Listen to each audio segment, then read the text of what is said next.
السلام عليكم ورحمة الله وبركاته. في البداية اسمحوا لي أن أرحب بكم وأرحب بالضيوف الكرام في منتدى القطاع الخاص لمجموعة البنك الإسلامي للتنمية، والذي تنظمه مؤسسات القطاع الخاص التابعة لمجموعة البنك الإسلامي للتنمية، وهي المؤسسة الإسلامية لتأمين الاستثمار وائتمان الصادرات، المؤسسة الإسلامية لتنمية القطاع الخاص، والمؤسسة الدولية الإسلامية لتمويل التجارة، وذلك بالشراكة مع وزارة التخطيط والتنمية الاقتصادية وبدعم من منتدى الأعمال لمجموعة البنك الإسلامي للتنمية ثقة، والشركاء المحليين من مؤسسات حكومية وخاصة بجمهورية مصر العربية وجميع الدول الأعضاء. الهدف الرئيسي للمنتدى هو تسليط الضوء على أنشطة مجموعة البنك وخدماتها ومبادراتها وكل ذلك في الدول الأعضاء بما فيها جمهورية مصر العربية.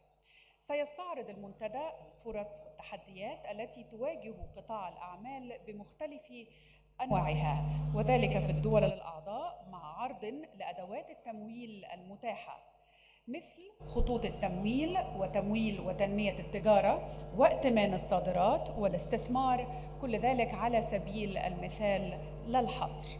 علاوة على ذلك فإن هذا الحدث بفعالياته المختلفة سيوفر موائد مستديرة وعروض لفرص التجارة والاستثمار.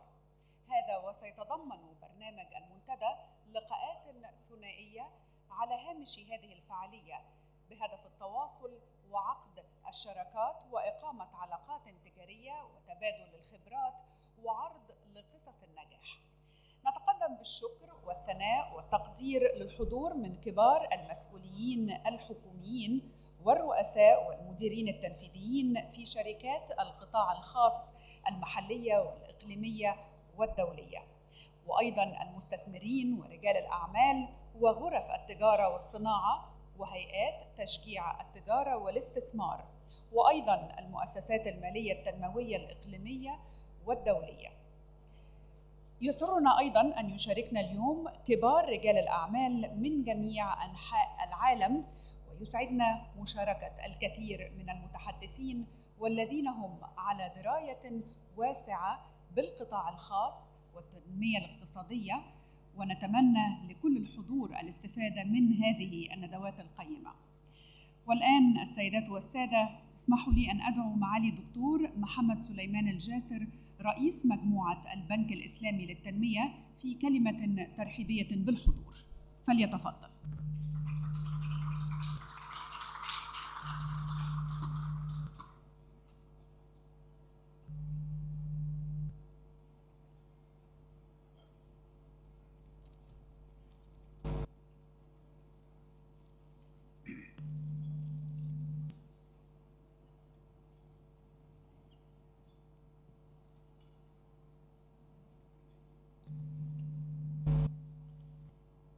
بسم الله الرحمن الرحيم، والصلاة والسلام على أفضل الأنبياء والمرسلين سيدنا ونبينا محمد وعلى آله وصحبه أجمعين ومن تبعهم بإحسان إلى يوم الدين. صاحبة المعالي الدكتورة، أصحاب المعالي والسعادة، ضيوفنا الكرام، حضرات السيدات والسادة، السلام عليكم ورحمة الله وبركاته. يطيب لي في البداية أن أرحب بكم جميعا في منتدى القطاع الخاص لمجموعة البنك الإسلامي للتنمية في نسخته العاشرة، الذي ينعقد هذه السنة في حلة جديدة على مدى 3 أيام بدلاً من يوم واحد كما كان في السابق. وأود أن أشكركم على حضوركم ومشاركتكم في هذا المنتدى الهام الذي يتخلله 20 فعالية وأكثر من 100 متحدث و55 عارضاً و1500 مشارك يمثلون 70 بلداً، كما يشهد توقيع أكثر من 50 اتفاقية إن التكامل بين القطاعين العام والخاص يشكل ركيزة أساسية للتنمية الاقتصادية والاجتماعية في بلداننا الأعضاء. فالقطاع العام يقع على عاتقه تطوير البنية التحتية والتشريعية لتهيئة مناخ أعمال جاذب للقطاع الخاص ليقوم بدفع عجلة الإنتاج وخلق فرص العمل. ويشبه دور القطاع العام ودور القطاع الخاص جناحي طائر ينوي التحليق إلى آفاق رحبة، لا بد من فعالية الجناحين للتحليق الآمن.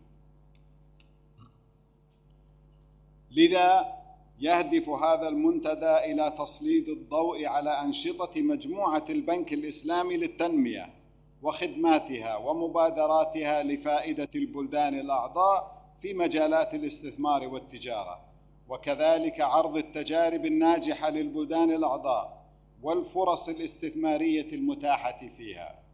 فعلى سبيل المثال سيتضمن المنتدى جلسة عمل حول منطقة قناة السويس الاقتصادية، وكما تعلمون تعتبر توسعة قناة السويس أحد مشاريع البنية التحتية العملاقة التي عززت موقع مصر التجاري والاستثماري على مستوى العالم.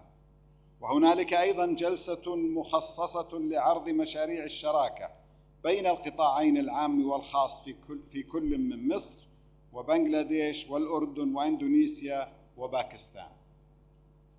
السيدات والسادة، يعد تطوير القطاع الخاص إحدى الركائز الأساسية في أولويات مجموعة البنك الإسلامي للتنمية، وستولي مجموعة البنك أهمية خاصة لدعم التعاون المشترك بين البلدان الأعضاء ولا سيما في القطاع الخاص، وذلك بتعاون وثيق مع شركائها المحليين والعالميين لتمويل المشاريع الاستثمارية وعمليات التجارة وتأمين الاستثمار وائتمان الصادرات.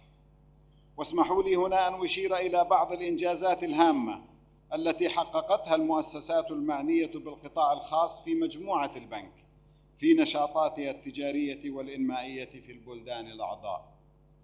ففي مجال تمويل القطاع الخاص اعتمدت المؤسسة الإسلامية لتنمية القطاع الخاص منذ إنشائها في عام 1999 ما مجموعه 505 مشاريع بقيمة إجمالية تصل إلى 7.1 مليار دولار أمريكي في قطاعات المالية والبنى التحتية والزراعة والتصنيع والطاقة، ولها عمليات استثمارية في 50 بلداً عضو. أما المؤسسة الإسلامية لتأمين الاستثمار وائتمان الصادرات الذراع التأميني لمجموعة البنك، فقد حققت منذ بدء عملياتها في عام 1994 نمواً ملموساً، حيث بلغت قيمة الأعمال المؤمن عليها أكثر من 88 مليار دولار أمريكي، شملت صادرات وواردات 48 بلداً عضواً من السلع الاستراتيجية والتأمين على مخاطر الاستثمارات ومشاريع البنى التحتية. أما المؤسسة الدولية الإسلامية لتمويل التجارة فقد وفرت عمليات لتمويل التجارة بلغت 61 مليار دولار أمريكي منذ إنشائها في سنة 2008. يمثل تمويل واردات الطاقة جزءاً مهماً منها، وكما نعلم تشكل واردات الطاقة متطلباً رئيسياً لنشاط الأعمال، كما قدمت المؤسسة تمويلات تجارية إلى المؤسسات الصغيرة والمتوسطة والقطاع الخاص بقيمة 707 ملايين دولار أمريكي في عام 2021. وسيستعرض الرؤساء التنفيذيون لمؤسسات المجموعة في مداخلاتهم تفاصيل الخدمات المقدمة لتمويل القطاع الخاص وتمويل وتنمية التجارة وتأمين الاستثمار وائتمان الصادرات ومبادرات دعم التجارة والاستثمار فيما بين بلداننا الأعضاء وبناء القدرات لجذب الاستثمار وتنمية الصادرات. أيها السيدات والسادة، إيماناً من البنك الإسلامي للتنمية بأهمية التعريف بالفرص الاستثمارية في بلداننا الأعضاء والترويج لها أنشأ في سنة 2009 منتدى الأعمال لمجموعة البنك الإسلامي للتنمية أو ما يسمى ثقة، وقد ساهم منتدى ثقة في تنظيم 488 مؤتمراً استثمارياً في البلدان الأعضاء، كما قام بعقد وتسهيل العديد من الاتفاقيات واستكشاف الفرص الاستثمارية والتجارية التي تتيحها البلدان الأعضاء من خلال توقيع العديد من مذكرات التفاهم مع الغرف التجارية ووكالات تشجيع الاستثمار للاستفادة من المشاريع الاستثمارية المتاحة وعرضها على رواد الأعمال في البلدان الأعضاء من خلال البوابة الإلكترونية لمنتدى ثقة وترتيب اجتماعات ثنائية بين رواد الأعمال B2B و B2G.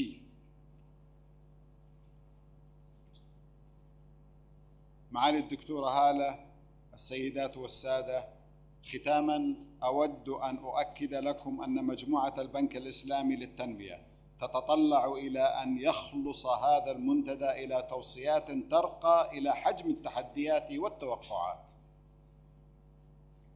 وسوف تتابع مجموعة البنك بكل اهتمام نتائج هذا المنتدى الهام لتساهم بإذن الله بكل فعالية في تنفيذ ما ستتوصلون إليه من توصيات من شأنها تعزيز التجارة البينية وتشجيع تبادل الاستثمارات بين البلدان الأعضاء لتحقيق الشراكة التنموية والاستراتيجية فيما بينها.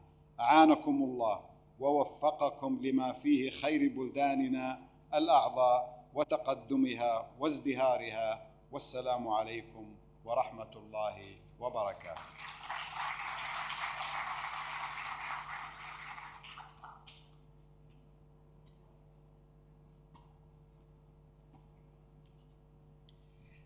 شكراً معالي الرئيس. والآن السيدات والسادة، أدعو معالي الوزيرة الدكتورة هالة السعيد وزيرة التخطيط والتنمية الاقتصادية ومحافظ البنك الإسلامي للتنمية لإلقاء خطابها الرئيسي، فلتتفضل.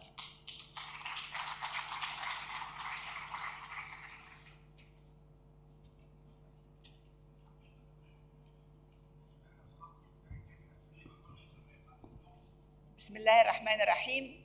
معالي الدكتور محمد الجاسر رئيس مجموعة البنك الإسلامي للتنمية، معالي السادة والسيدات الرؤساء التنفيذيين للمجموعة، السيدات والسادة الحضور الكريم، رؤساء المؤسسات التنموية والتمويلية الإقليمية والدولية، السادة الحضور من القطاع الخاص، ضيوفنا الأعزاء، برحب بحضراتكم جميعاً في مدينة السلام في شرم الشيخ. والحقيقة سعيدة جداً باستضافة مصر لأول مرة منذ 30 عام اجتماعات مجموعة البنك الإسلامي للتنمية، فبنرحب بحضراتكم جميعاً في شرم الشيخ. ويمكن هذا المنتدى لأول مرة أيضاً بيتم إقامة على هامش اجتماعات مجلس المحافظين منتدى للقطاع الخاص من أجل دعم كل الجهود التنموية للقطاع الخاص في الدول الأعضاء. يمكن جميع المؤسسات التابعة لمجموعة البنك الإسلامي للتنمية بتقوم بجهد كبير جداً في دعم كل الجهود التنموية لكل الدول الأعضاء، وبالذات لدعم جهود القطاع الخاص في الدول الأعضاء. وخليني أكد لحضراتكم إن النهاردة وإحنا بنتكلم على التحديات التي يواجهها العالم من صدمات مختلفة بتأتي وراء صدمات أخرى. إحنا واجهنا منذ سنتين صدمة خارجية وهي أزمة كوفيد-19، ثم قبل التعافي من هذه الأزمة أو في نهاية التعافي من هذه الأزمة واجه العالم صدمة خارجية أخرى وهي التحديات والتداعيات الخاصة بالأزمة الجيوسياسية. كل هذه التداعيات بتؤثر بشكل كبير جدا على كل دول العالم بما فيها الدول الأعضاء في المنظمة، وبالتالي يحتم علينا جميعا التعاون وإفساح مجال أكثر للقطاع الخاص من أجل كل جهود التنمية. القطاع الخاص مما لا شك فيه هو شريك أساسي في كل الدول وفي كل جهود التنمية، ولكن يمكن هذه الفترة بتبقى أكثر إلحاحاً من أجل مزيد من هذه الشراكات ومن أجل مزيد من هذا الدعم لمساعدة الدولة وتوفير مزيد من فرص العمل.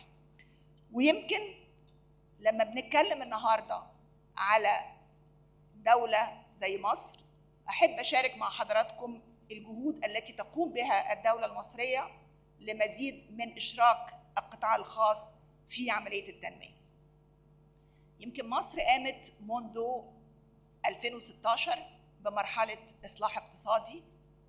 المرحلة الأولى من الإصلاح الاقتصادي كانت بتقوم على 3 توجهات أساسية.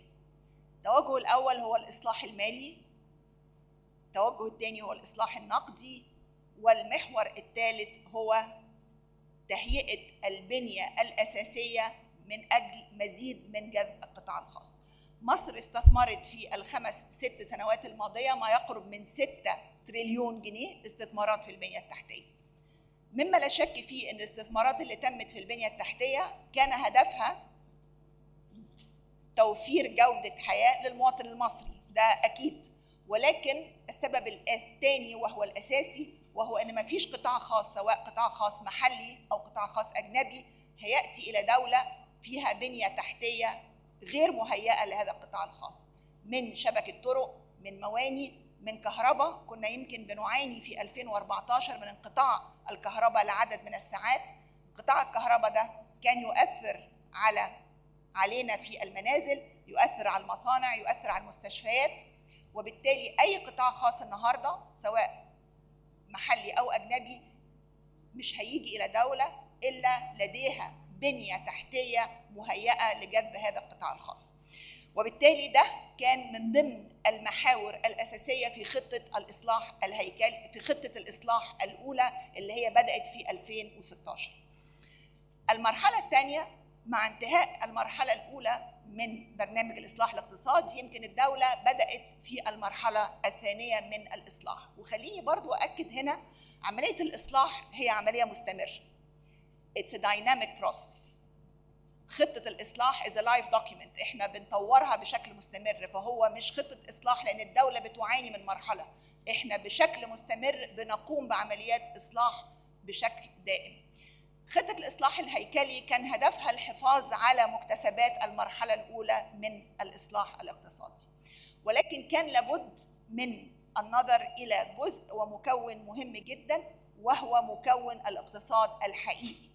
وهنا كان تركيز المرحلة الثانية على القطاعات الإنتاجية. احنا محتاجين الاقتصاد المصري يكون أكثر قدرة على مواجهة الصدمات والأزمات، ويمكن بدأنا الحمد لله هذه الخطة مع زمايلي في الوزارة في وضع الأسس لهذه الخطة قبل أزمة كوفيد، وتمت كنهج الدولة المصرية دائما بشكل تشاركي.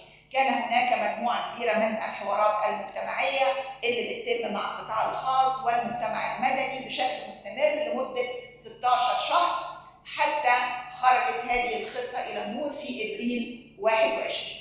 الخطة بتقوم على إيه؟ بتقوم على زيادة الوزن النسبي لقطاع الصناعة، قطاع الزراعة، قطاع الاتصالات، تكنولوجيا المعلومات، لأن دول ال3 قطاعات الإنتاجية اللي يقدروا يوقفوا أي اقتصاد على رجليه.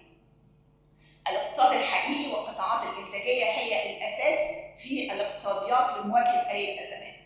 الحاجة الثانية إنه ال3 قطاعات دول عندنا مجموعة من المحاور تتقاطع معاهم.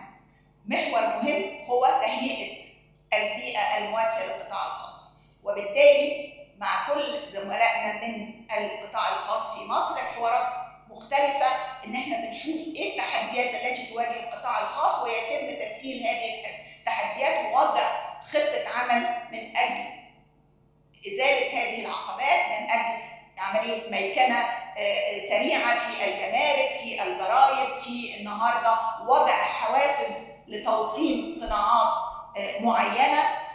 كل ده شيء مهم جدا من أجل النهارده الإسراع بمزيد من مشاركة القطاع الخاص. المحور الثاني المهم طبعا هو خاص بكفاءة سوق العمل، والمحور الثالث المهم وهو تخدير الاقتصاد. هنتكلم النهارده على خطه لابد انها تراعي الابعاد الاقتصاديه والاجتماعيه والبيئيه، لان احنا عايزين نحافظ على مواردنا من اجل الاجيال القادمه. نقطه ثانيه مهمه في تهيئه البيئه للقطاع الخاص ان احنا لاول مره مصر بتنشئ صندوق سيادي. صندوق السيادي المصري للاستثمار والتنمية، وهو هذا الصندوق هو ذراع استثماري من الدولة، ولكن هدفه الأساسي هو جذب مزيد من مشاركة القطاع الخاص. فدور الصندوق هو النظر في ما هي الفرص الاستثمارية الموجودة، تحويل هذه الفرص الاستثمارية للقطاع الخاص يرغب في الاستثمار فيها، تحويل هذه الفرص إلى منتجات استثمارية، وتقديم هذه الفرص as a fast track public-private partnership إلى القطاع الخاص للمشاركة في هذه الفرص. فدور الصندوق هو to crowd in more private sector مش to crowd out private sector.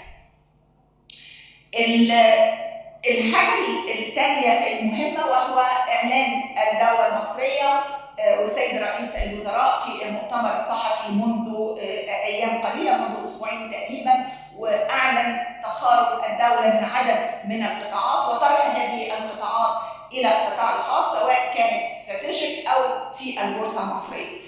ويمكن خليني أكد لحضراتكم وأنا بتكلم على استثمارات الدولة والفترة اللي الدولة دخلت تستثمر فيها من 2014 إلى ال5-6 سنوات اللي بعد كده عشان تهيئ البيئة للقطاع الخاص وعشان ترفع من جودة البنية التحتية دي، زي ما بقول دي كانت فترة استثنائية. ليه؟ لأن احنا كنا خارجين من فترة عدم استقرار سياسي وأمني من ما بين 2011 إلى 2014 إلى الفترة اللي تم انتخاب فيها السيد الرئيس. الفترة السابقة لذلك كانت فترة عدم استقرار سياسي وأمني، وبالتالي لم يحدث أي نوع من الاستثمارات. بالعكس احنا مرينا ببعض السنوات اللي كان فيها نمو سالب في الاقتصاد المصري، وبالتالي كان مهم جدا ان احنا الفترة دي في فترة قصيرة دولة تدخل بشكل استثنائي تضخ حجم كبير من الاستثمارات لرفع جودة البنية التحتية وجعل البنية التحتية مهيئة طبعا لجودة حياة المصريين، وفي نفس الوقت من أجل تهيئة القطاع الخاص. ويمكن بكرة حضراتكم تشرفونا في لقاء السيد رئيس الوزراء الساعة 9 صباحا في عرض رؤية الدولة والخطة التوجه الاستثماري للدولة المصرية بشكل أكثر تفصيلا. مرة ثانية أنا سعيدة جدا بوجودي في هذا اللقاء، سعيدة جدا بوجود مجموعة كبيرة من القطاع الخاص موجود معانا. دايما القطاع الخاص هو الشريك الأساسي في عملية التنمية، هو المشغل الرئيسي لقوة العمل. بشكر كل زمايلي وزميلاتي من الحضور ومن الوزارة على تنظيم مجموعة من اللقاءات مع الزملاء من مجموعة البنك الإسلامي للتنمية. ومرة تانية برحب بحضراتكم جميعا في شرم الشيخ، برحب بضيوفنا، بتمنى لحضراتكم لقاءات مثمرة وموفقة بإذن الله. شكرا جزيلا.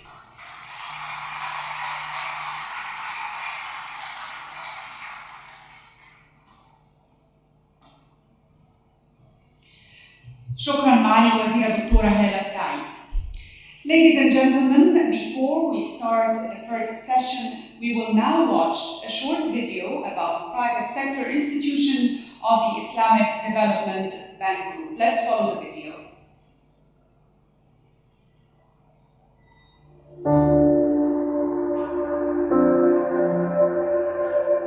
Our world today is full of opportunities, but it's also full of challenges, both to business and to investment.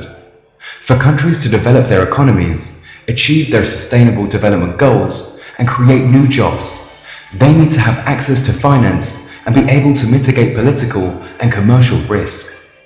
So, to cater to the needs of the private sector in its members' country, the Islamic Development Bank Group, ISDB Group, created 3 dedicated business arms. Working with ISDB Group organizations means you gain more support for your projects, Islamic finance for your trade, investment, and Islamic insurance against business risk. Attracting investments and exports is vital to a thriving economy. The Islamic Corporation for the Insurance of Investment and Export Credit, ISIC, helps OIC members countries achieve this goal through the provision of its insurance solutions. These Sharia-compliant solutions enlarge the scope to cross-border trade and enable foreign investment by giving you confidence to enter new markets in a risk-mitigated manner. Our solutions can help unlock transactions, facilitating foreign investment while making your business more competitive.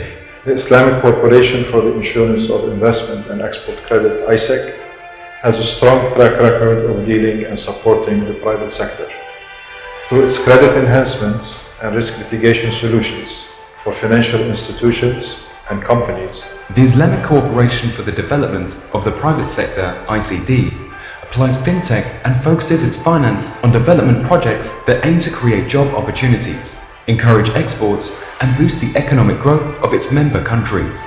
ICD builds partnerships to establish collective financing. ICD provides advisory services to develop equity and debt capital markets. ICD's solutions will help your business achieve its ambitions. ICD aims to achieve its mandate by ensuring financial sustainability and creating development impact to achieve the SDG of our member countries. The SMEs remain a primary focus for ICD. ICD can promote the ISDB group synergy effort and activities. To catalyze trade, we founded the International Islamic Trade Finance Corporation, ITFC. By enhancing intra-OIC trade, we contribute to the growth of imports and exports in our member countries to strengthen their economies. With integrated trade solutions, including trade finance and trade development programs, we enable our member countries and private sector gain access to our solutions to benefit from cross-border trade activities. ITFC is mandated to advance trade and improve lives. We have renewed our focus on SMEs and private sector through designing and providing integrated trade solutions, where we are combining finance and trade-related capacity building activities to support market access and promote export capabilities. Together, our organizations address every challenge your business faces through a comprehensive partnership formula. ICD finances your projects. ITFC finances and boosts your trade deals. ISEC ensures your investment and export transactions. And ISDB's Group Business Forum, FICA, promotes synergy among ISDB group member countries. The result is a perfect ecosystem for your business to grow.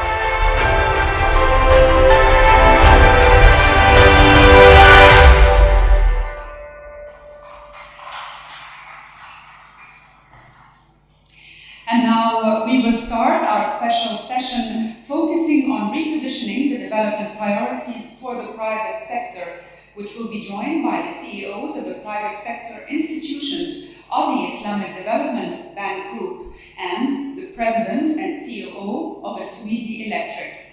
I would also like to invite the chair of the session, Honorary Dr. Nada Masoud, the Economic Advisor to the Minister of Planning and Economic Development, Egypt, and member of the Board Executive Directors, ISDB, to come to the stage to present the CEOs and to start this session.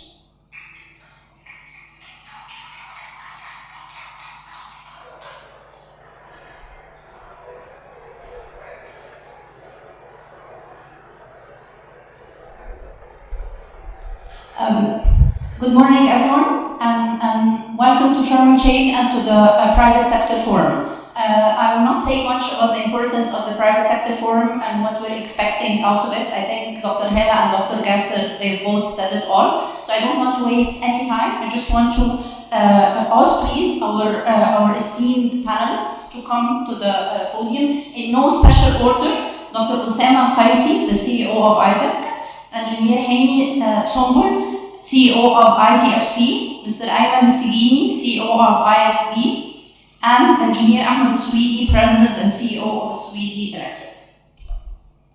Thank you.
Yes, so I'll get directly to the questions. I think we are all in agreement about the importance of the private sector. It has always been important, but it's all the more important as we stand now, given on the one side the major developments and the changing landscape in the global economy.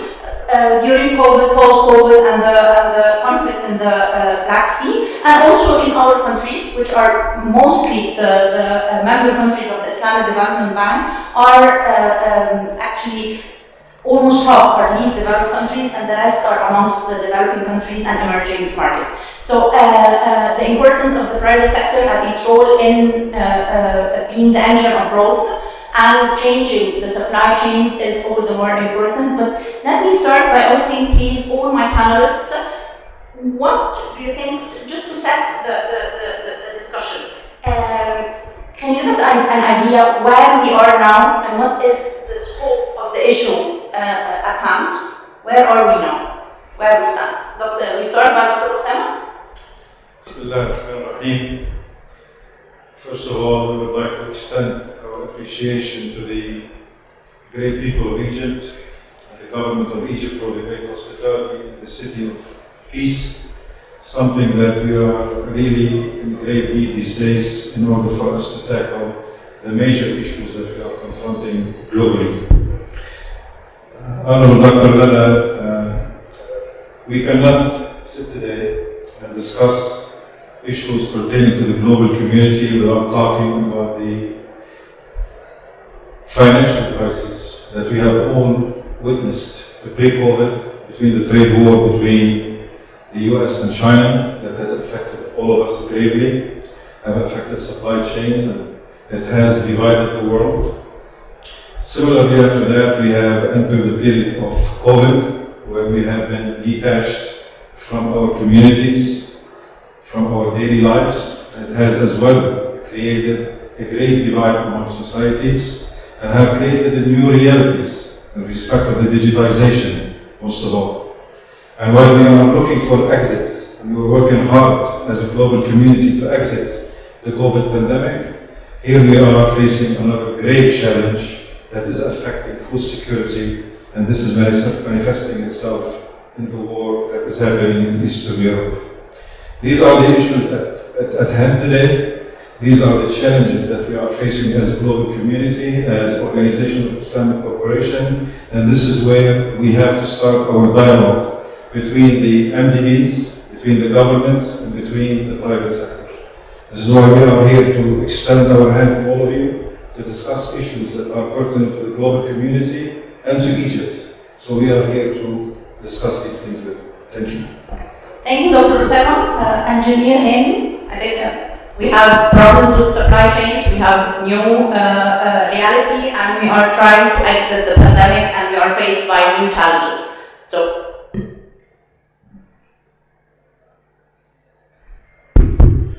Thank you very much. I would like also to say that I'm very honored and happy to be here in Egypt and also with this August gathering to discuss the very important really topics regarding the future of our investments and development processes in member countries. In addition to what dear colleague Osama said, that which he described rightly the whole scene where we are today. Despite of the still high uncertainty, we are very optimistic. Our main concern now is actually, as you just rightly said it, is that we would like, member countries to continue to be resilient, because this is not going to be the last crisis. I think crisis build muscles, and that's why also, not only for member countries, but also for institutions like us. We went through many crises since the establishment, for example, of ITFC. And what is really important is really to continue to build the muscles of organizations and to sustain development in member countries. I think this is what we should really focus on, is how to really be able to adapt and to move on. Yesterday we had Corona. Today we have the geopolitical issues. Tomorrow we have the monkeys boxes, and after that. So things will continue to come. There's only one thing that we should do, is that to really keep resisting and have a stronger, member countries more resilient, so that we can face this in the future. Thank you very much, Engineer Hangi. So we have high uncertainty, but we are still optimistic, and we think the way forward is through increasing the resilience of our countries.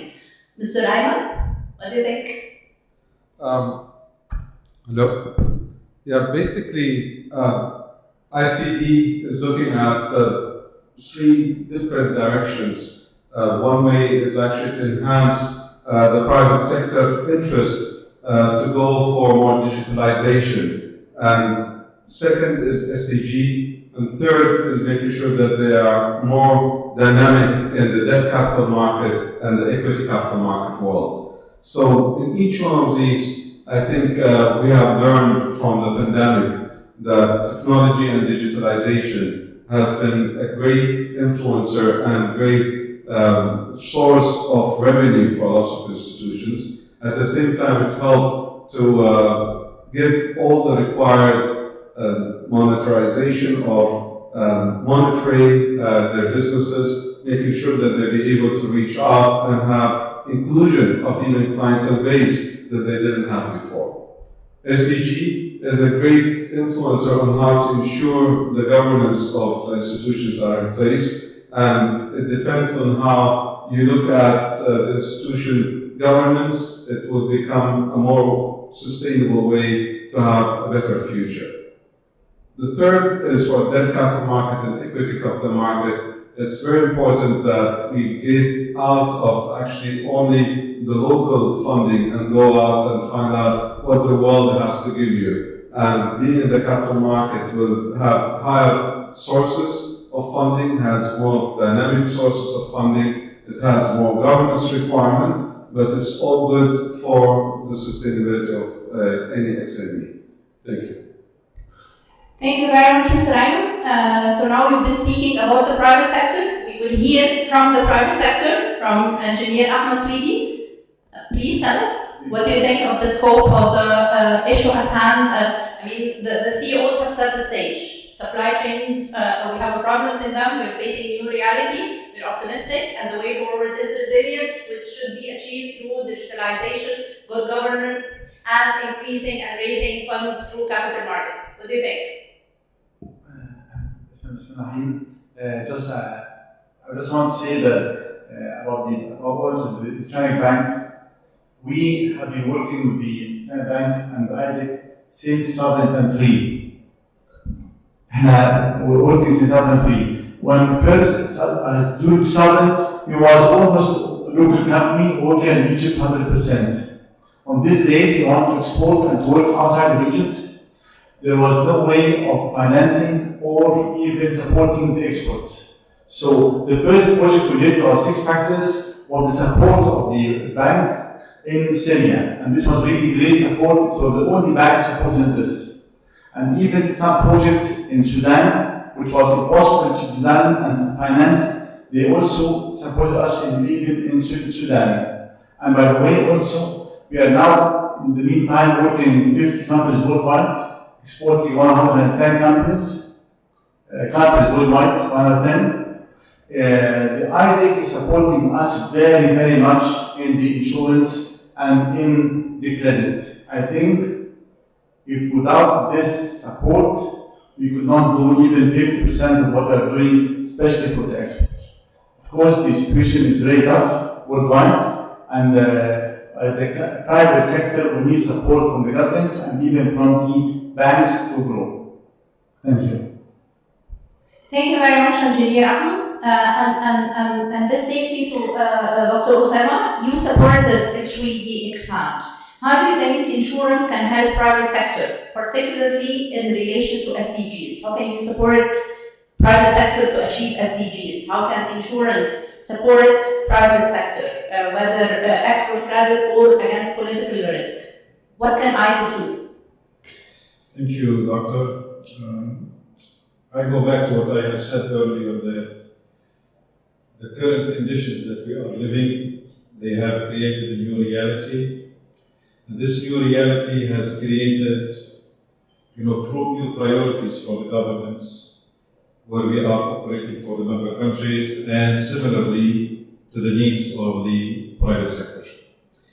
Before the pandemic, the required amount that was needed by governments to sustain and to support the Sustainable Development Goal was in the tune of $5 trillion a year.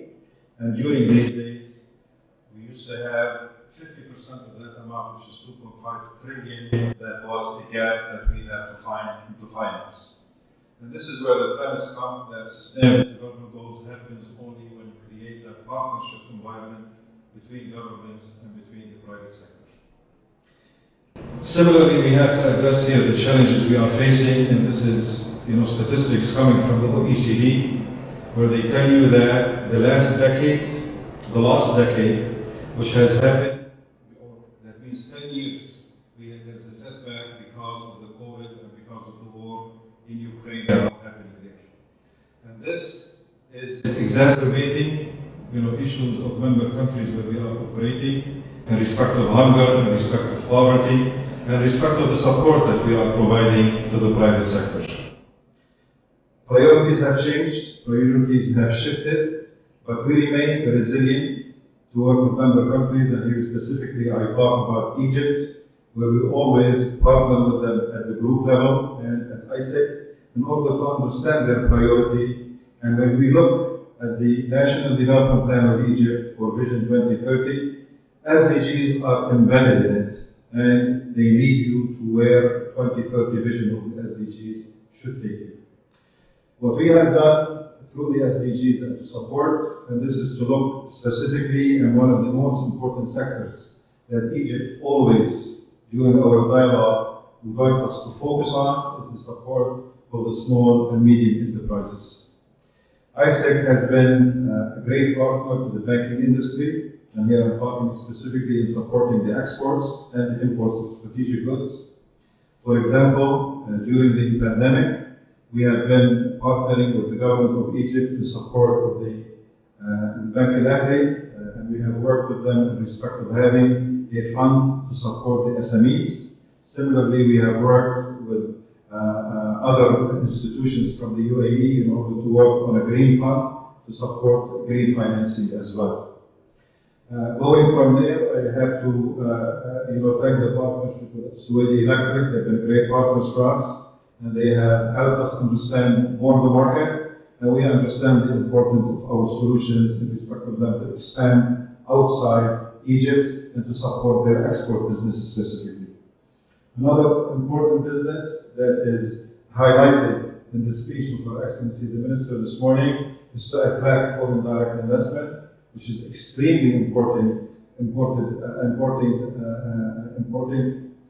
to attract the funds and to help them partner with the private sector to do very lucrative projects for them and in order for them to create the jobs. Whenever you have a foreign direct investor entering into a country, majority of the labor force will be used from the country where they are entering and investing over there. Very critical part of our business, and we have seen it grow exponentially during the last 6 years, is the foreign direct investments that we are supporting. Here in Egypt, we are very proud that we have supported Al-Qazar Energy in supporting the Libyan project for the solar power. We have been very helpful in working with the government in respect to work on this very important project. We have several initiatives in Egypt where we are working on the private sector to support the exports and the imports. And in respect to the foreign direct investments, we have the international banks community that we work with the support of the government in order to work on very crucial projects as per the Vision 2030. Thank you very much, Dr. Osama. I think you said a very worrying number. The 5 trillion is now down by 50%, 2.5 trillion. We have a gap of 2.5 trillion. Engineer Hani, what do you think MDBs and DFIs can do? How can they support private sector to bridge the gap, and how can they support private sector in its role to achieve SDGs, since the governments will not be able to bridge this gap? Thank you. Thank you. I think we all have to agree first that the role of the private sector in the development process is quite important. And definitely the private sector is a major stakeholder of any development process in any country. And I think private sector being a source of income, also creating jobs, employment, and in addition to that, of course, providing all the goods and services. All of this will work toward enhancing the lives of people all over the world. So we do recognize the private sector as a major player in the process itself. Of course, as MDBs and ITFCs, one of them is actually we are trying to also partner up with the private sector to be able to also support the national development plans, support really the economies of member countries, and of course the support of such, the support comes in many different forms actually. We also think that the private sector needs the capitals. There's a big gap, financing gap that we always try to fulfill. And also at the same time, we try to build partnership because we know that there are certain areas where we need to support, like you mentioned this morning, Her Excellency, the governor said that private sector needs, they have priorities, like they need infrastructure, they need good regulations, they need good investment environment. So all of this we try to support really the private sector through that. In addition to that, private sector needs also knowledge. And that's why sometimes we need to really work on exchanging knowledge and through programs like reverse linkages programs and capacity building. As far as the challenges of the private sector, there are many, but I said with the crisis, the private sector are becoming more and more resilient actually. Governments, they step in and they try actually to support. We have seen that during the COVID-19, how governments, they really came in and supported the private sector. In IDFC, we felt also after COVID-19 is that we need to revisit our strategy to re-strategize. And we felt that we cannot escape really having the private sector as one of the pillars that we need to support. Definitely since inception, we tried to provide all the support to the private sector in two ways.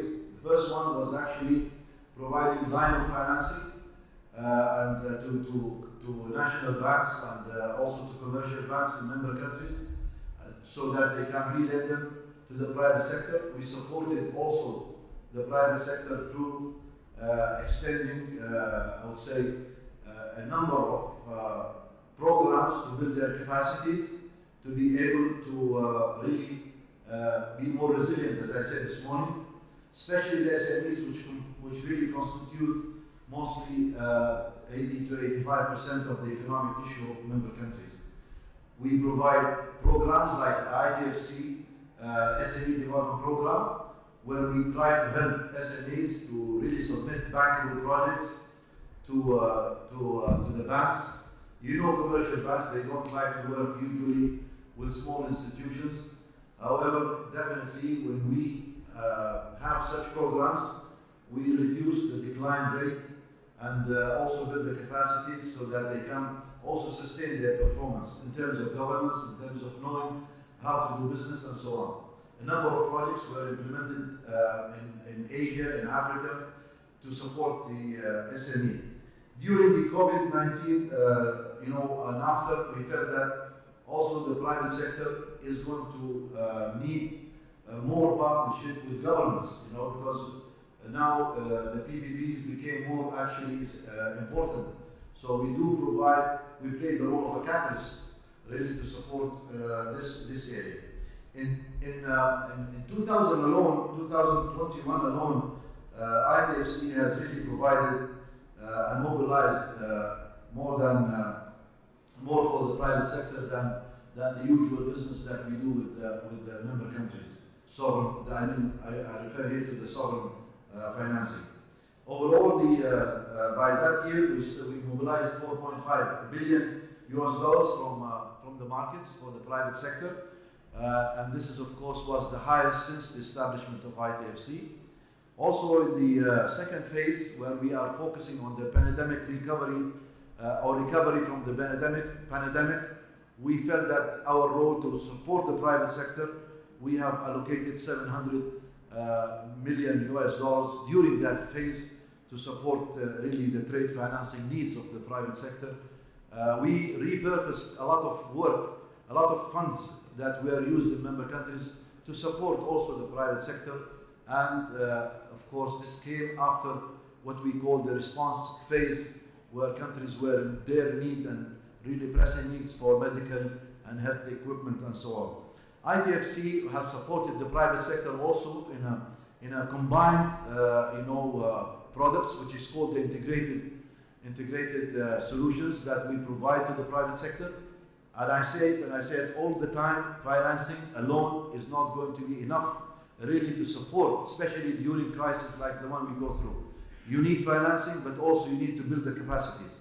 You need financing, but also you need to really, skill and reskill, the different, the human capitals who are working in this kind of work. If you want me to talk about Egypt, we have a lot really to speak about. ITFC has a really large portfolio in Egypt. Egypt is a strategic partner of ITFC since inception, one of the largest shareholders, and definitely we have a very big portfolio in Egypt, exceeding now or close to exceed 14 billion US dollar in terms of providing really support to the energy sector, and also recently to the food security in Egypt, and also to the SMEs through also line of financing. We have done that through 5 framework agreements in Egypt. All went very well. Implementation was great, successful. And here from this place, I really would like to extend my thanks also to the Egyptian government and all those the counterparts who are working with here in Egypt for their really professionalship and also their commitment toward really making things work and implement smoothly all the operations and transactions. And I think that is quite a golden track record for a country like Egypt, and we continue to support. We closely to finish the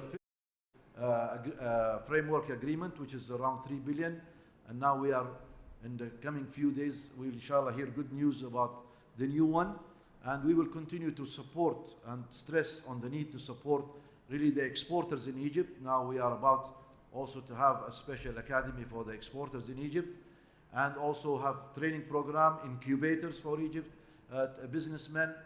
There is a very special program that we have implemented for the young, also graduates from schools and from universities specializing in trade, where we provide training for them so that they can be really accommodated and they can find jobs easily. And maybe the list will go long and long. I don't want to take much of your time, Dr. Nader. Tafadhali.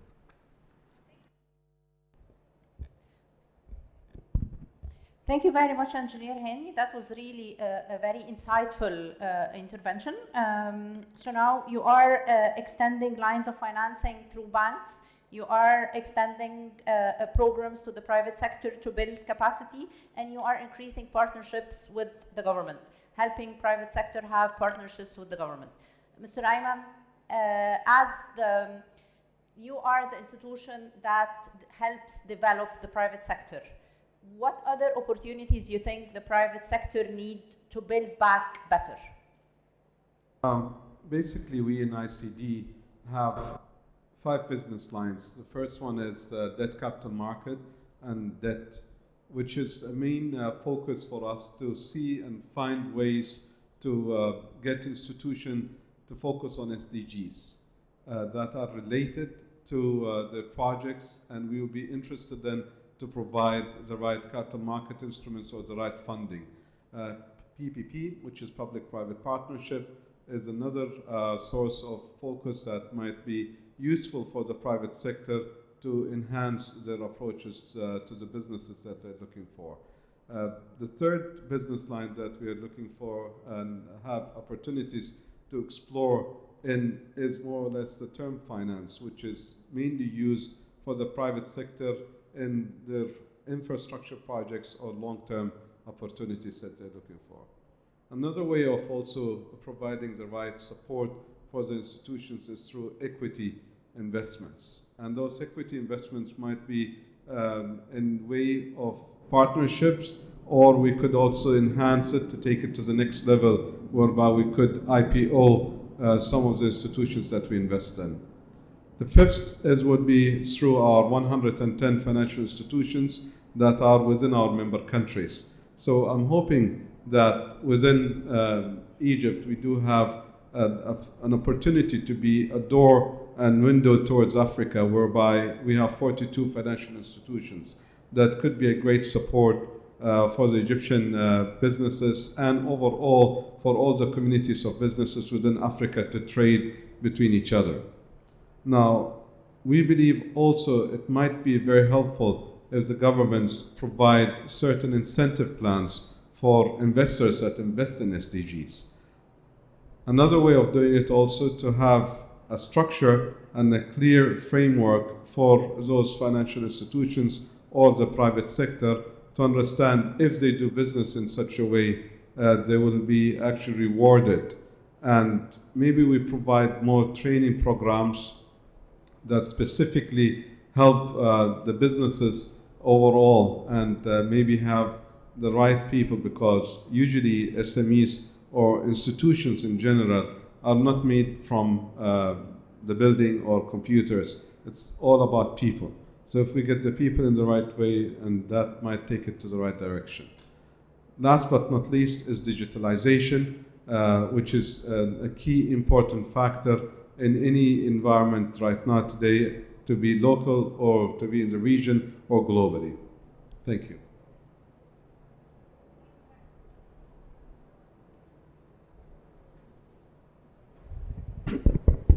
Thank you very much, Mr. Ayman. And Engineer Ahmed, you've heard all the interventions, and Swedi Electric is actually one of the Egyptian champions when it comes to investing in international business and outside Egypt.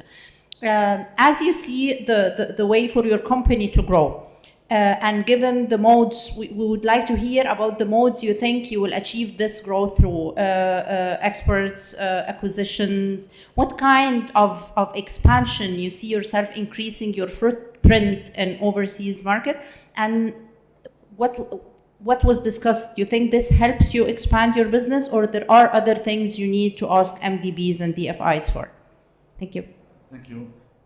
Just as I mentioned that we in 2000 we was only one company working in Egypt, and now we are working, operating in 50 countries worldwide, and at the same time exporting to 110 countries worldwide. And really the support of the ISIC and the Islamic Bank by the insurance, this supported us very, very much. And I think without this insurance on our exports, we cannot reach this. The same thing also as example for our expansions in Africa. We have been working with the African Exim Bank for also insurance, and also for supporting us in financing a lot of projects. Also without this support from African Exim in some projects in Africa, we cannot even expand in these countries. So what I mean that really the support of the financials like Islamic Bank and others for the private sector will differ great. For this reason, you can see how the Europeans are exporting billions and billions. European companies, Siemens, Alstom, all these companies, with the support and the financing of their governments. So I mean that if really the governments and is supporting the private sector, we can 10 times do our revenue. As I see, no, there is a great opportunity in Egypt.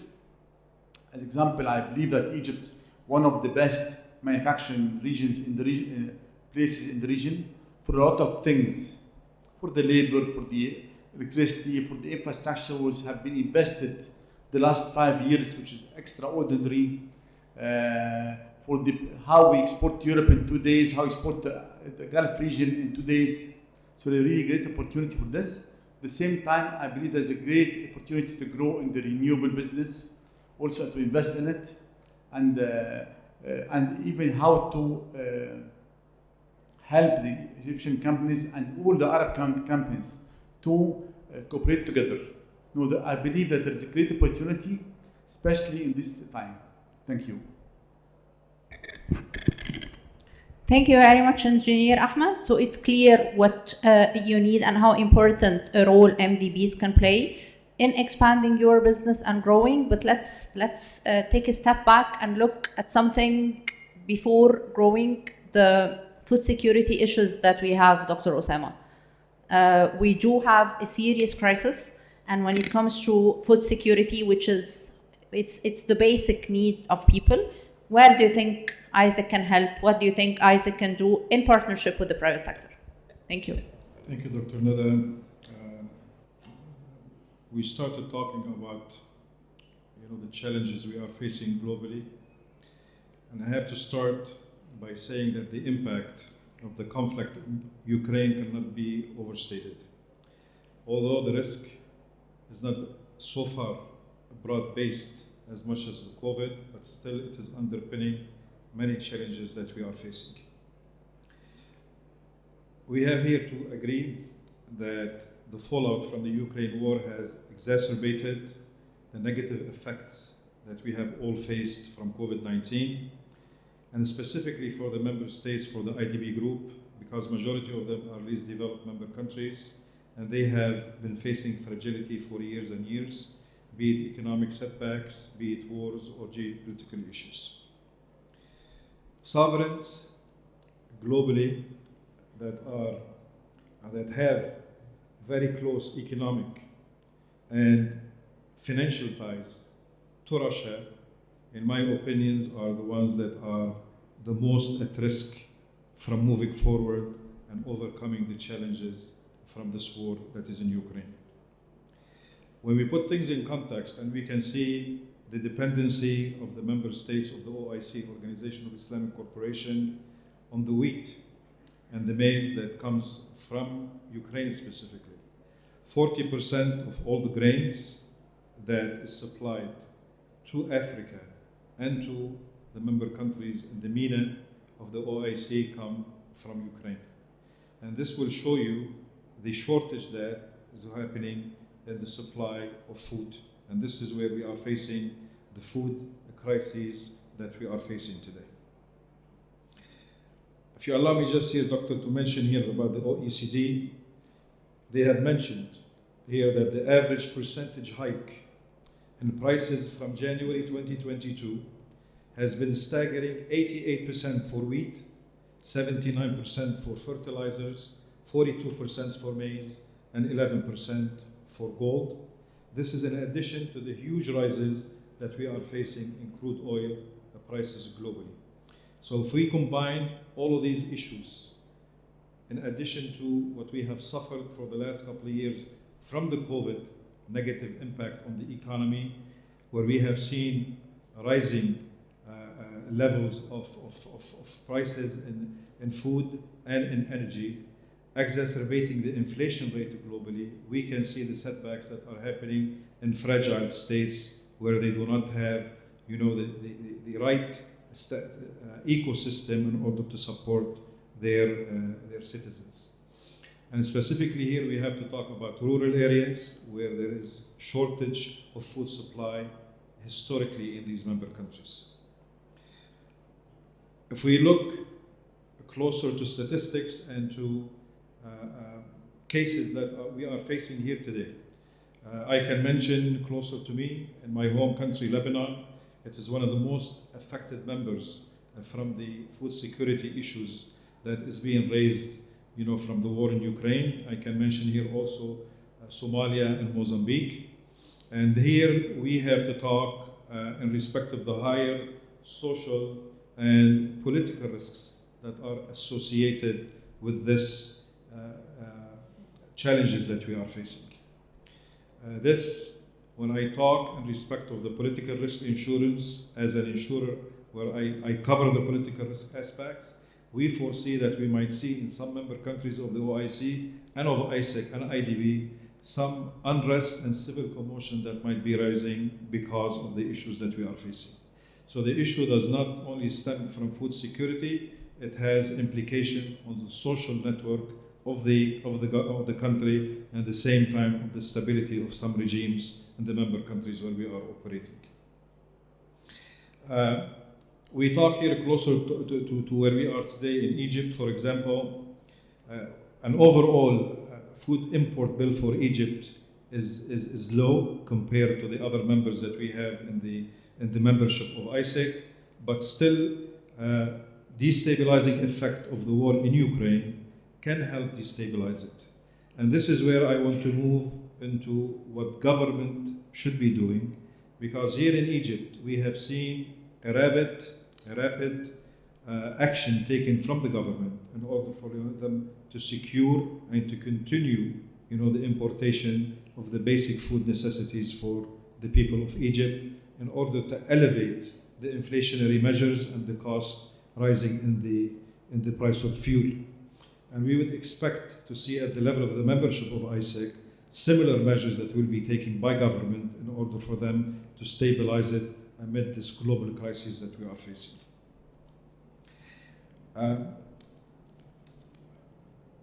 When we talk about the food and agricultural policy, Egypt has an extremely prudent policy that is there, but there is a knock-on effect at the level of the membership of ISEC in respect of the food and agriculture policy, because we are imposing export bans globally, and we have seen that happening from the part of India last April, where they have stopped completely the exports of their wheat, and they are one of the largest exporters of wheat, coming after Russia and Ukraine.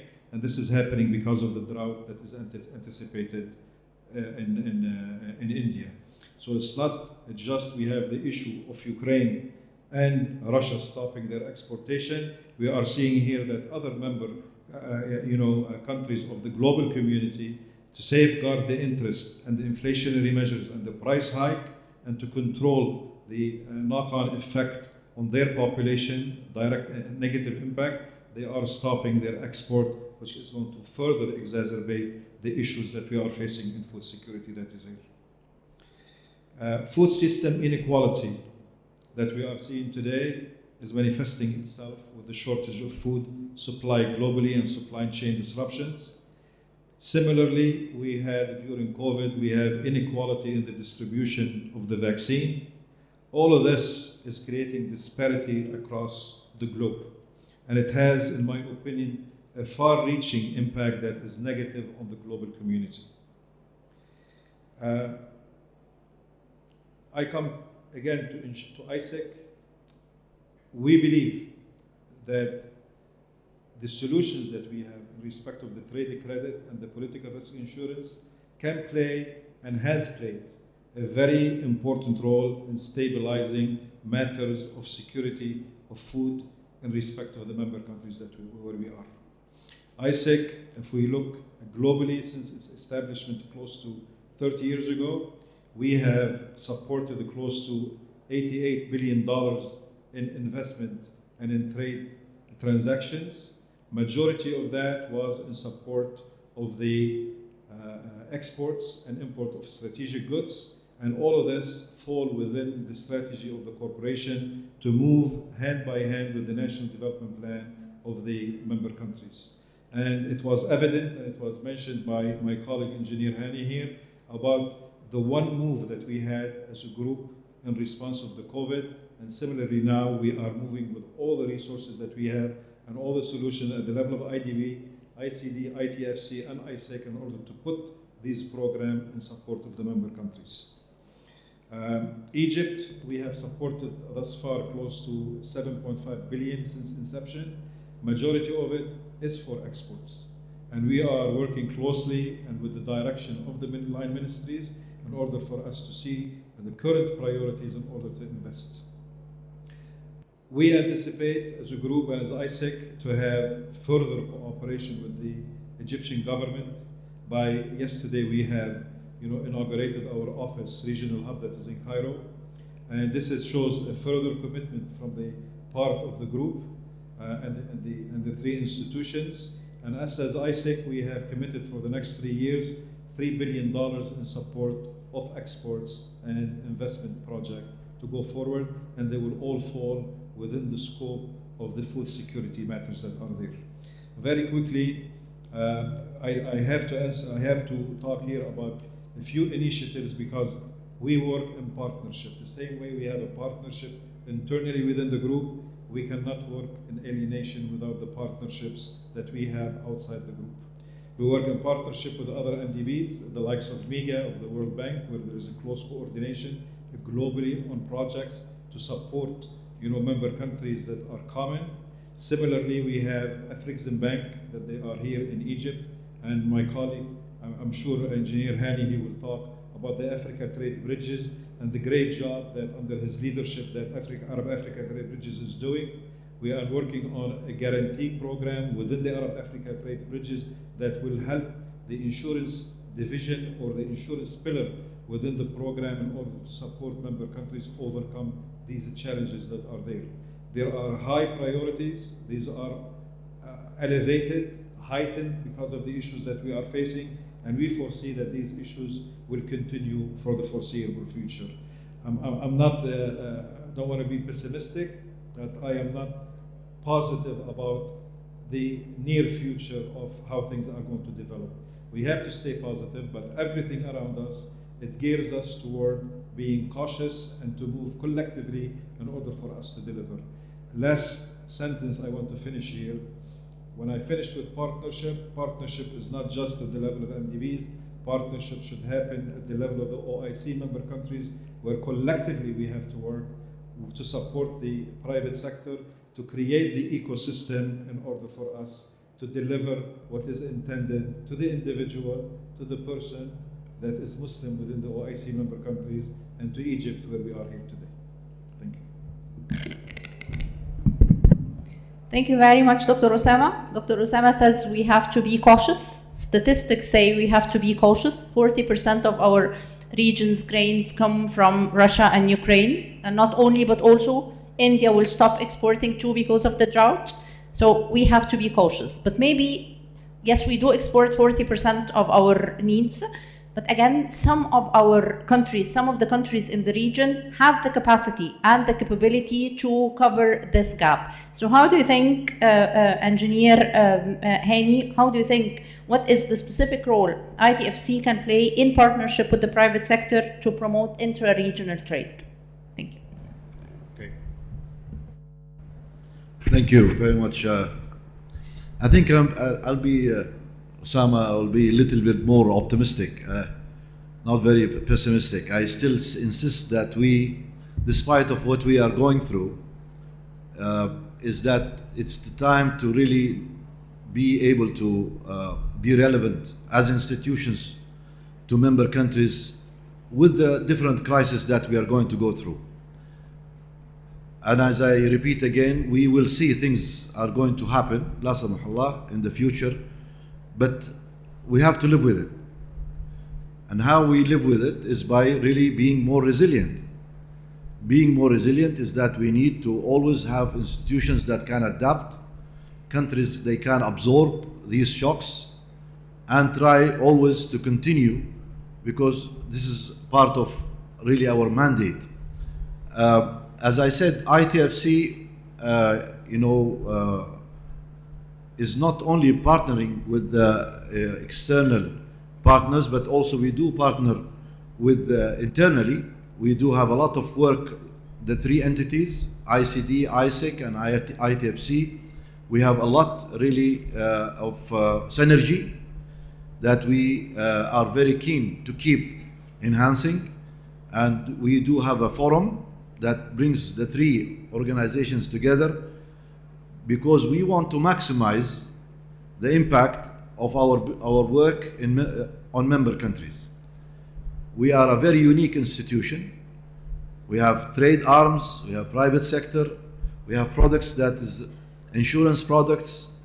So when you combine all of this, definitely we will be meeting more of the needs of the private sector. ITFC, as I said, it's not only a financing arm, but also we provide and focus on building the capacities of member countries, building the capacities of institutions. In addition to that, we do also provide advisory services to member countries and to the institutions. We are specialized not only in trade finance, but also in Islamic banking, and we try always to support newly established organizations by providing these advisory services. Now, being a unique South-South organization, we feel that also the private sector is a major player in a South-South, or what they call it today, the South triangular cooperation, where it is really nothing but actually exchanging knowledge and also transferring technology. And the third one is, of course, the being innovative. And in the area of innovation, we added also more on the digitization as well, because we felt that also, in addition to the previous product I spoke about, is actually we need to extend hand to member countries and institutions to build their digital capabilities to face also the future change in the way we do business. In the way we do business already started, and I think it's going to evolve even more in the future. So I think the private sector, if we are focusing on the private sector, I think that's how we can really support. As of today, I said last year only, we 70% almost of our financing went actually south-south to member countries. We are meeting our promise to enhance intra-OIC trade. Out of the $6.5 billion we financed last year, we were able actually to allocate almost $4.6 billion for the intra-OIC trade. In addition to that, I think ITFC has one additional feature here, where we have a capacity to mobilize resources from the market. We have a history of mobilizing resources. Since establishment in 2008, we are almost now close to $42 billion that were mobilized.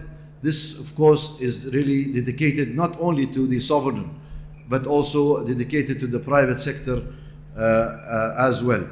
Of course, one of the things that we do help also in ITFC is through the programs that Dear Osama was talking about, which is the programs that is led by ITFC in cooperations with many partners. At the top of them, of course, is IDB and also ISEC, ICD, Badia, Africa Exim Bank. All of us are actually working under an umbrella of a very, very important program for the private sector, which is actually the Arab-Africa Trade Bridge. We held here in Cairo a month ago the ministerial meeting for the Board of Governors for this program, and it showed how strong is the support from the African and from member countries like Saudi Arabia, where we had also the presence of His Excellency the Minister of Trade, Dr. Majid Al-Qasabi, and all other ministers. The chairmanship, of course, was the Dr. Hala Saeed, the Minister of Planning and Economic Planning. And I think that shows how important is this program. This program is unique for the private sector because it tackles infrastructure, it tackles insurance, investment with ICD, and it tackles also trade finance. And the first program the executive committee approved was around $5 billion in the coming 5 years. We will be continuing to support member countries through these programs. The other important programs are the ITFC SME Development Program. As I said, we try to teach and handhold really the small SMEs, especially in the African continent, to be able to submit bankable projects and be able really to talk to banks. Not only that, but we also train the banks to be able to talk to the SMEs at the same time. Because if they don't talk to each other, then you will have a high declination rate at the end of the day. So this diverse products that ITFC, ICD, and ISEC are providing, actually it is all now available for the private sector.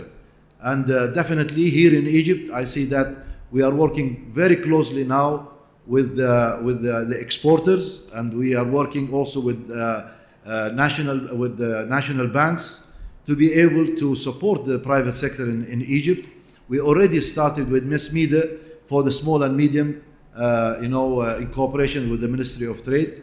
In Egypt, we don't want to stop at the $14 billion that ITFC allocated, but we want to continue really to be a strategic partner with the Egyptian government, who have really shown really great dedication and high professionalship in handling all the development plans. And there we see Egypt, even during the COVID-19, they have really recorded a growth at that time, which means that reforms are working, and the partnership between the public and private sector in Egypt is actually succeeding.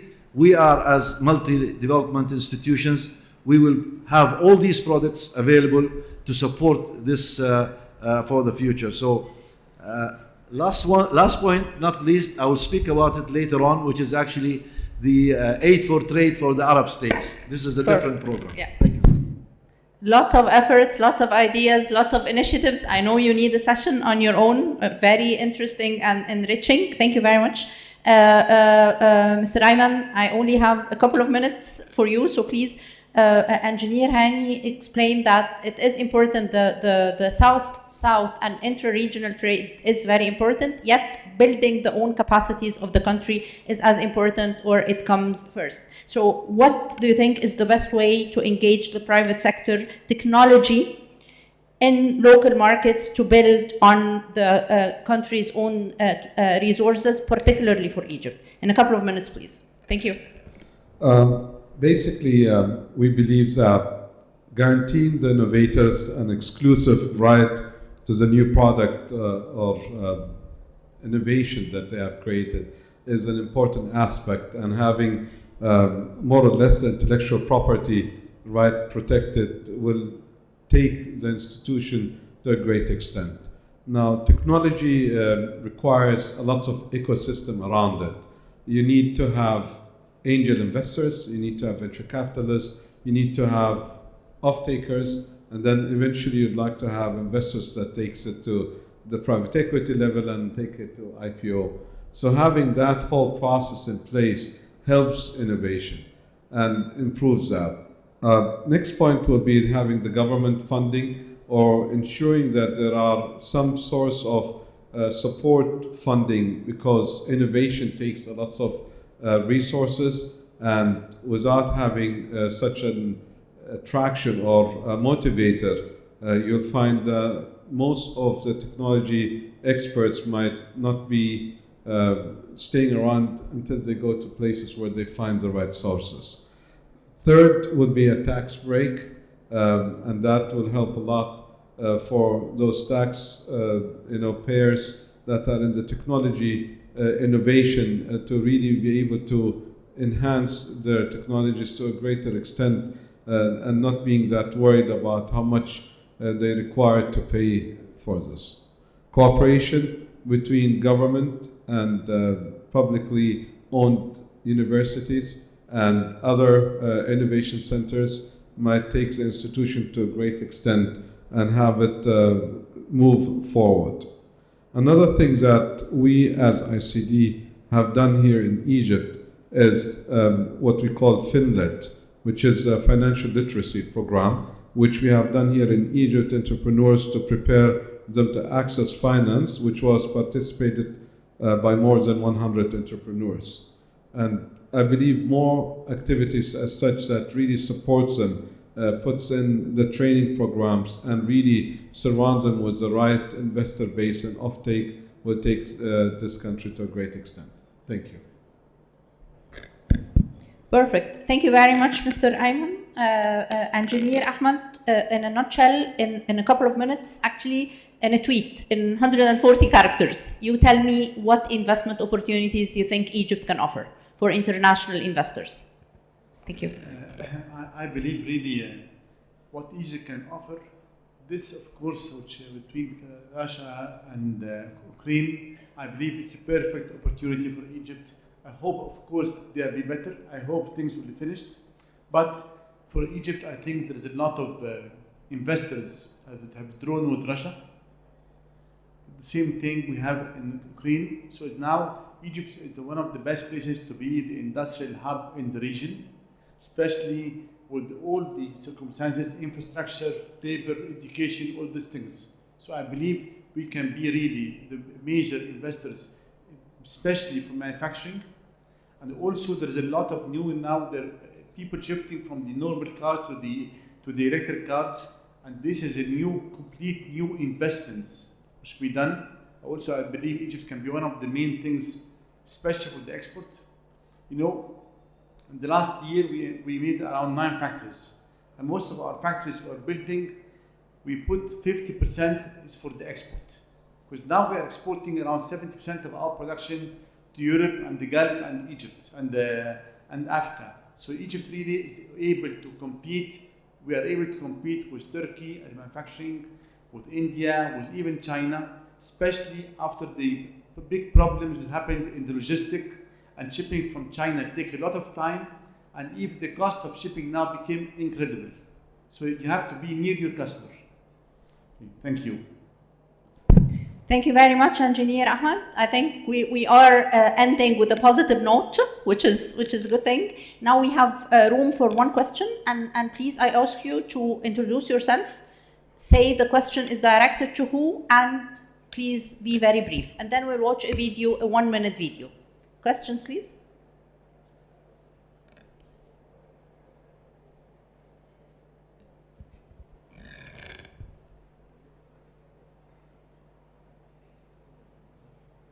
My name is, good morning. My name is Fatima. I come from Senegal. Our project is, my name is Fatima. I come from Senegal. I am the president of African Businesswoman. We have a project to modernize, my English is bad, to modernize all capital in Africa, to make green cities in future. And we are looking for finance. You told that you have finance with Turkish and Indian to go to develop Africa.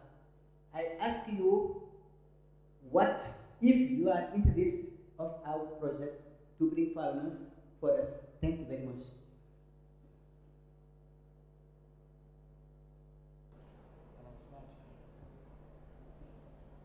Please. Sure. Okay, so thank you very much, Dr. Basma. I think Engineer Hani will answer this question, the financing for the modernization in Senegal. Thank you. I thought she was talking about supporting businesswomen in Senegal. Is that?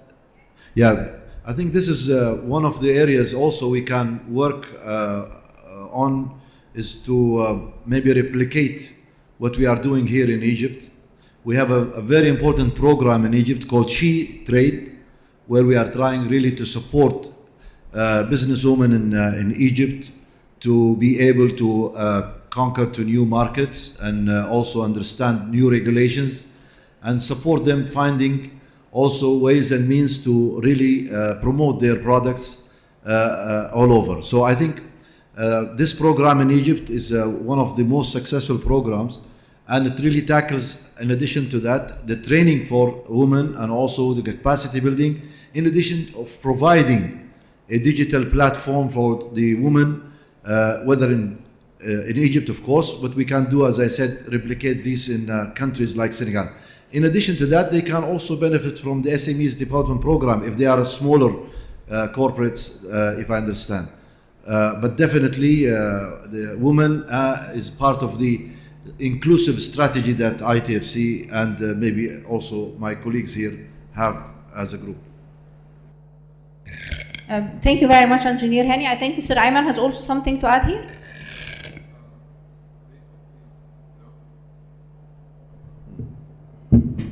Yeah. We have actually in ICD explored opportunities of green sukuk for green cities concepts and infrastructure requirements. And we previously helped the Senegal government on sukuk issuance. As well, we have Bank Islam Senegal that is part of our network, and they get be provided line of finance to focus on such opportunities. Thank you very much, Mr. Ayman. I think we will now watch a video, a 1-minute video. It will start playing now. Thank you, everyone. Thank you, panelists. Thank you very much.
Thank you to all the CEOs and Dr. Nada Masoud for stimulating such an interesting discussion. Thank you.